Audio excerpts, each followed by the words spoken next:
В последние 10 лет авары все чаще сталкиваются с большим сопротивлением дагестанского общества в плане возрождения всего аварского, что связано с целостностью нашего народа, языка и территорий.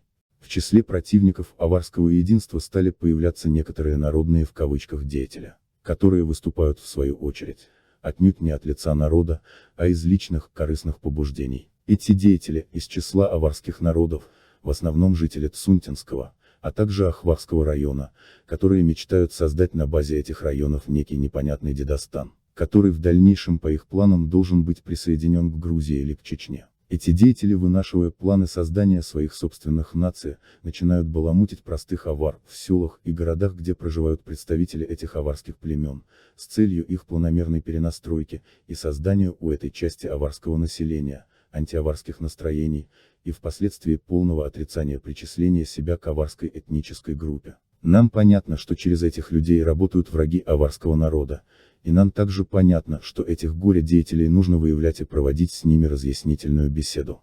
Есть некая газета под названием «Дедойские вести», которая выступает против аварского языка, но почему-то печатается в основном на русском, а не цесском языке, чего следовало бы ожидать от патриотов этого языка. Также газета «Ашвада» для ахвахцев. В ней почти нет текстов на ахвахском языке, да и сложно было бы ожидать их наличия в силу как ориентированности ахвахцев на авароязычную литературу, так и из-за отсутствия единой языковой нормы для самих ахвахцев. Это приводит к постепенному переходу авароязычной интеллигенции на другие языки, а затем и дальнейшей их ассимиляции, размыванию в абстрактных россиян или еще в кого-то. Как пишет декан кафедры филологии ДГУ, Гаджи Ахмедов, убежден, чтобы справиться с народом, уничтожить его с лица земли, не обязательно землетрясение и геноцид, достаточно не дать ему говорить на родном языке, запретить изучать свою историю, культуру и традиции. Нападки на аварский язык и единство аварского народа нельзя воспринять иначе, как покушение на уничтожение этого народа. Однако сторонникам этой политики из числа дагестанцев нужно понимать,